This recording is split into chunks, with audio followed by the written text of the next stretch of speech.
네, 오늘은 잘 지내셨죠? 네, 학기도 시작하고 이제 조금 바빠졌어요. 바빠졌는데 또 어제부터 좀 감기가 걸려갖고요. 이 목소리가 안 나오는 어떤 그런 감기에 걸려갖고 지금 목소리가 좀 잘 안 나오는데 계속 하겠습니다. 하던가를. 오늘은 일찍 끝나겠습니다. 오늘은 일찍 끝나고요. 그 다음 편이랑 다음 편이 조금 중점적으로 조금 말씀을 드리고 싶은 것들이 좀 더 많기 때문에 오늘은 일찍 끝나고, 다음 편이 이제 안전 치안 및 건강과 사고 예방 이거 그리고 그다음 마지막 회가 이제 좀 여행 총체적인 어떤 어드바이스 이렇게 되는데요. 네, 그거를 위해서 조금 세이브하는 입장에서 오늘은 일찍 끝낼게요. 미국까지 했잖아요. 그다음에 이제 남미를 가는데, 남미는 제가 그때도 말씀드렸다시피 이제 브라질이랑 이제 제가 사는 이 멕시코 바로 위에 뭐 그런 경험밖에 없어요. 자꾸 제가 지금 사는 곳을 멕시코 그런데요. 멕시코예요, 정말. 이 미국적인 거는 거의 없고요. 거의 멕시코라고 생각하면 돼요. 사는 사람들도 다 멕시코계 미국인이고요. 집 이런 것도 다 멕시코식 집을 짓고 살고 있고, 제가 그거를 한번 찍어갖고 비디오로 보여드릴게요. 어느 정도로 이제 멕시코적인지, 여기 동네가. 어쨌든 그거 두 개밖에 없는데도 불구하고, 없지만, 이제, 남미는 꼭 가고 싶어요. 이제 죽을 때까지 꼭 갈 거예요. 남미 여행은 확실히 제가 할 거예요. 굉장히 가고 싶고요, 제가. 사실은 제가 버팔로 있을 때 스쿠터를 샀는데, 그때 제가 산 목적이 방학 때 남미, 스쿠터를 타고 남미 여행을 할까 뭐 이런 좀 생각을 했었거든요. 근데 뭐 이렇게 학업 진행도 잘 안 되고, 뭐 이렇게 스쿠터 사고도 당하고 이렇게 하다 보니까 싹 그런 게 없어졌는데, 또 이렇게 결국은 또 멕시코 쪽 거기로 오게 됐단 말이에요. 이제 학교로 옮기는 과정에서. 참 이게 인생이라고 하는 게 참 그런 우연이라든지 뭐 이런 게 많이 작용을 해서 이렇게 운명을 끌고 가는 그런 부분도 많은 것 같습니다. 남미는 아프리카는 제가 확실하게 좀 그런 좀 이렇게 부정적인 어떤 그런 상황이다라고 말씀드렸는데요. 남미는 정말로 이렇게 모르겠어요. 굉장히 정치적으로 안정되고 이렇게 좀 부유한 나라도 있고, 예를 들어서 뭐 파라과이라든지 우루과이, 뭐 코스타리카라든지, 브라질은 그렇게 이렇게 아주 부유한 나라는 아니지만 정치적으로 안정되고, 제가 가본 결과 괜찮고요. 산파울로밖에 못 가봤지만은 전체적으로 보면은 뭐 한국 비슷하고 이렇게 도시 이렇게 되어 있고 뭐 그렇게 문제는 없는 것 같고, 그래서 이제 비연 씨가 가서 저한테 얘기를 해 주셔야지 될 것 같아요. 어떤지. 그러면 제가 좋은 정보를 얻고, 이제 그 다음에 뭐 오토바이 여행을 하든 자전거 여행을 하든 다시 갈 수 있을 것 같습니다. 그래서 한번 잘 계획을 짜시고요. 업데이트 정보 같은 거를 잘, 얻은 다음에 이제 잘 여행 계획을 세워서 이렇게 돌아다니시면은 이제 좋은 경험을 하실 수 있을 것 같고요. 하나는 뭐냐면은 이제 남미에서 사실 가장 중요한 나라 중에 하나가 아니라 가장 중요한 나라라고 할 수 있는 나라가 사실 멕시코인데, 뭐 이렇게 경제적인 힘이라든지 뭐 땅의 크기라든지 뭐 문화의 풍부함이라든지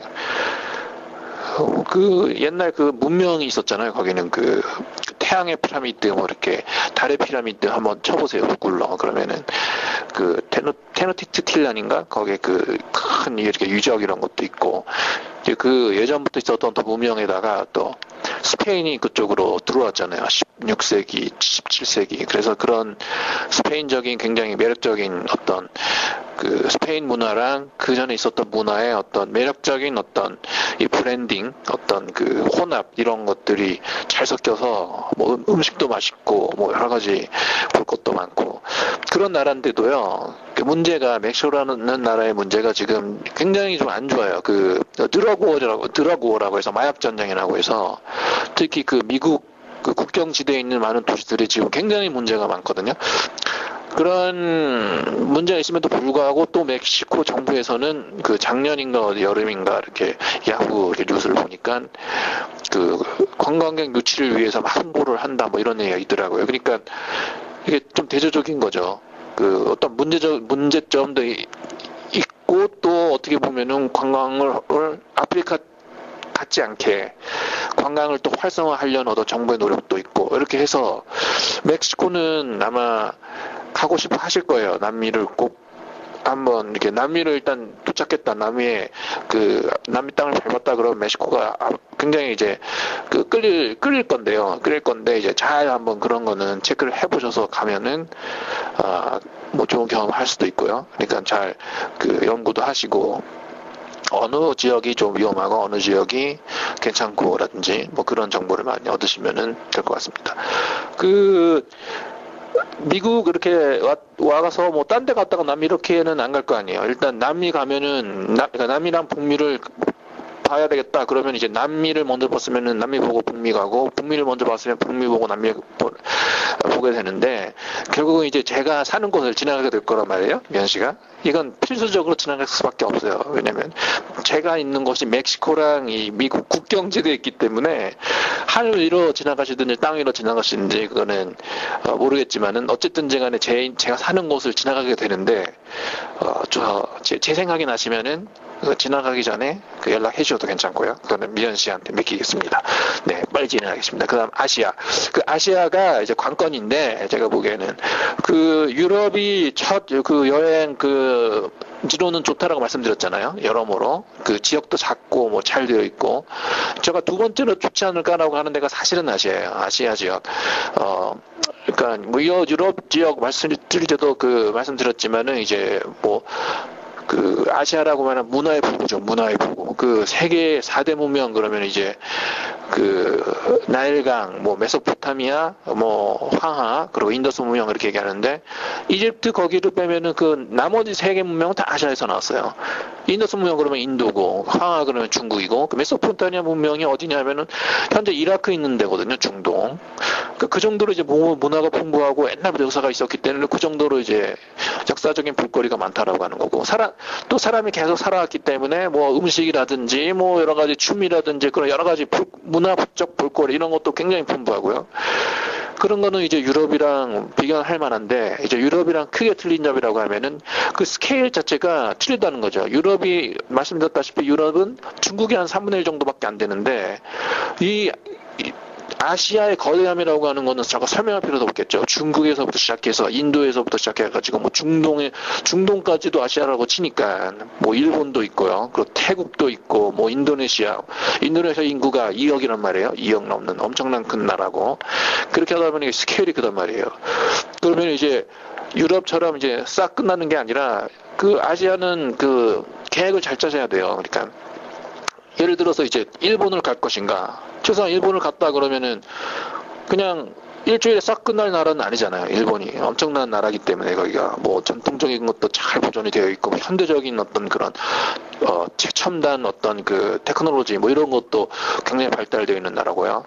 안전하고 뭐 볼거리도 많고 뭐 우리가 아트랙션도 많고 그러니까 뭐 일본을 갈 것인가 이런 것도 관건이 되고 또 중국을 볼 것인가 그 세계 일주일 여행이다. 뭐 중국은 뭐 앞으로 언제든지 뭐 한국 바로 옆에 있으니까 언제든지 갈 기회가 있다. 그렇기 때문에 중국을 이번에 뺄 것이냐 아니면 이번 기회에 중국을 갈 것이냐 그에 따라서 또 굉장히 큰 여행의 어떤 그 일수 이런 거가 많이 이렇게 바뀌겠죠. 그리고 또 굉장히 중요한 나라가 이제 인도를 갈 것인가 얼만큼 투자를 할 것인가 그것도 굉장히 관건이고요. 인도를 갈 것이다 투자를 할 것이다라고 하면 그때 이메일로 보내주셨지만은 인도는 일주일 이렇게 해가지고 보아서 인도를 내가 갔다 왔다 이렇게 할 수 있는 나라는 아니거든요. 솔직히 저는 한 열흘인가 있었던 것 같아요. 열흘 정도 조금 모자르게 있었던 것 같아서 뭐 저도 다 봤다고 할 수는 없지만은 그거는 내가 느끼고 왔어요. 야 굉장한 나라다. 볼거리가 많다. 참 푹 빠지겠구나. 인도를 좋아하는 사람들은 그러니까 그런 인도를 갈 것이냐라고 하는 것도 굉장히 관건이 되겠고요. 그리고 뭐 태국도 있고 뭐 또 그 조금 이렇게 머리를 식힌다는 의미에서 좀 쇼핑 같은 걸 하고 싶다 그러면 당연히 홍콩, 마카오, 뭐 싱가포르 이런 데를 갈 거 아니에요. 도시국가죠. 그런데 굉장히 그 세련된 뭐 그런 데도 많고, 뭐 약간 더 이렇게 가겠다 그러면 약간 서쪽으로 가겠다 그러면은 뭐 이라크 이런 데는 못 가겠지만 아프가니스탄 최소한 뭐 아랍에미레이트, 두바이 뭐 이런 데는 가실 수도 있고요. 한번 보겠다, 그 세계에서 제일 높은 그 두바이 타워인가 그런 걸 한번 보고 싶다 그러면 그런 데도 갈 수도 있고요. 그러니까 그 무궁무진하거든요. 그리고 또 태국도 많이 가잖아요. 그 한국 사람들도 많이 가고 볼 곳도 굉장히 많고요. 그리고 인도, 차이나, 베트남, 뭐 캄보디아 그러면은 그 앙코르와트 이런 데도 있고요. 그 캄보디아는 그 지뢰 같은 거 조심해야 돼요. 그러니까 사람 지나가는 데를 지나다셔야지 풀스펙 그냥 무조건 들어가서 사진 찍겠다 뭐 이러면은 안 됩니다. 거기는 지뢰 워낙 내전이 많았기 때문에 지뢰가 아직 다 그 거두질 못했어요. 이게 수습이 안 돼서 그렇게 많이 있지는 않는 것 같지만은 저도 그 다큐멘터리를 보니까 거기 가서 지뢰 사고를 당한 그 독일 사람인가 그런 사람에 대한 또 다큐멘터리 이런 것도 제가 봤기 때문에 그런 건 조심하시고요. 예, 그게 관건이고. 그러니까 아시아는 잘 그 계획을 잘 짜셔야 돼요. 그다음 넘어가겠습니다. 그리고 호주, 뉴질랜드 그쪽인데 플러스 이제 남태평양의 섬이 되는데요. 저는 호주는 가봤고 또 피지를 가봤거든요. 피지를 갔는데 이제 그래서 호주랑 뉴질랜드를 돌아다니시겠다 그러면 굳이 저는 그 남태평양의 섬까지 갈 필요는 없을 것 같아요. 왜냐하면 그 호주랑 뉴질랜드 이렇게 이 나라의 또 특징이 미국이랑 비슷해서 이제 그 문화가 긴 그 역사가 긴 그런 나라가 아니잖아요. 그래서 그런 어떤 문화 탐방을 하는 그런 여행 방식이 아니라 어떻게 보면 즐기고 좀 릴렉스하는 그런 여행이 돼야 될 것 같아요. 왜냐하면은 호주는 제가 봤고요. 굉장하고 그 자연이라고 하는 게 그 딴판이에요. 미국이랑 캐나다 쪽으로 생각하시면 안 되고요. 호주는 엄청난 나라예요. 그런 의미에서는 엄청난 나라고 사람들도 엄청나게 또 친절하고요. 그리고 유소스라든지 배낭족 이런 사람들이 굉장히 많이 가 있기 때문에 흥이 나요. 내가 여행을 하고 있구나라고 하는 흥이 굉장히 많이 나고요. 사람들도 이렇게 텐션이 낮고, 미국은 텐션이 높다라고 했는데 텐션이 낮고, 다 평화스럽게 살고 있고, 비치도 많고, 뭐 이렇게 그레이트 베리어 리브라고 해서 뭐 산호초 거기 뭐 스킨스쿠버도 할 수 있고요. 뭐 엄청난 나라고 즐길 수 있을 것 같아요. 그리고 뉴질랜드도 제가 못 가봤는데 이제 가본 사람들 보니까 거기도 굉장히 아름답다 그러더라고요. 그래서 이제 막 돌아다니는 여행이 되다기보다는 호주랑 뉴질랜드는 이제 머무는 여행 가서 좀 이렇게 칠링 아웃 그 머리를 식히고 피곤한 몸과 마음을 굉장히 이렇게 좀 풀고 이렇게 좀 레포츠 같은 걸 하면서 뭐 그런 쪽이거든요, 사실. 그러니까 굳이 그렇게 한다면은 남태평양에 또 갈 필요는 없는 거잖아요. 뭐 사모아라든지 피지 뭐 이런 데는 또 갈 필요는 없는 거잖아요. 똑같이 할 거니까. 그래서 좀 호주랑 뉴질랜드는 좀 리저브를 하는 게 좋지 않을까. 여행 후반 쪽으로. 어연 여행을 다 끝내고 한국 오기 전에 한 달이나 2달 정도 좀 쉬고 머리를 식혀서 선탠도 하고 그렇게 해가지고 오는 그런 것으로 한번 가는 것이 좋지 않을까. 제가 그렇게 생각을 합니다. 이걸로 이제 마치고 한 가지 제가 말씀드리자면은 이제 하나 깜빡했어요. 인도를 얘기하면서 인도를 가게 되면은 모르겠어요. 네팔 쪽은 가시게 될지 모르겠어요. 근데 네팔도 좋아하는 사람 있잖아요. 뭐 이렇게 해서 트레킹 같은 거 하고 싶다. 히말라야 산을 그럴 경우 네팔은 제가 가봤는데 트레킹은 안 해봤지만 자전거여행을 했지만은 트레킹은 하고 싶다. 그래서 네팔을 가고 싶다. 트레킹 하고 싶다라고 하면은 저한테 말씀하세요. 그때 말씀드린 켈리라고 있잖아요. 제 방 살았었던 한국 재미동포 그분이 결혼한 게 이제 네팔 분이랑 결혼을 했는데요. 그 네팔 분이 트레킹 컴퍼니를 이제 운영을 하세요. 그래서 이제 트레킹 컴퍼니 운영하는 남편 분은 잘 모르겠지만 켈리는 최소한 한 1년 이상 계속 이제 얼굴을 못 봤어요. 이상하게 얼굴을 볼 기회를 못 잡았는데 이메일로 주고받고 전화 통화도 몇 번 하고 그러니까 굉장히 좋은 분이시더라고요. 나이도 이렇게 좀 있으시고요. 30대 중반 정도 되시고 굉장히 좋은 분이시고 한국말도 하시거든요. 그러니까 이제 트레킹을 하고 싶다. 근데 트레킹은 꼭 혼자 할 수는 없거든요. 네팔 갔을 경우에는 트레킹 인솔 해주는 그런 에이전트들을 통해서 이제 다 하게 되는데 그럴 경우에는 조금이라도 한국말 하고 좀 이렇게 믿음이 가는 그런 데가 좋잖아요. 그렇죠. 저한테 말씀하시면은 제가 소개를 해드릴 테니까요. 그렇게 하시면 됩니다. 네. 지금 감기 걸려갖고 지금 목이 지금 목소리가 안 나오는데 오늘은 이걸로 마치고 다음번 이 4회란 5회 조금 제가 오늘 에너지를 좀 이렇게 비축을 한 거를 좀 투자를 하면서 약간 길게 이렇게 얘기를 풀고 나갈까 합니다. 그러면은 좋은 금요일 보내시고요. 너무 긴장하지 마시고 할 수 있습니다. 할 수 있어요. 너무 무섭지 않아요. 왜 못합니까?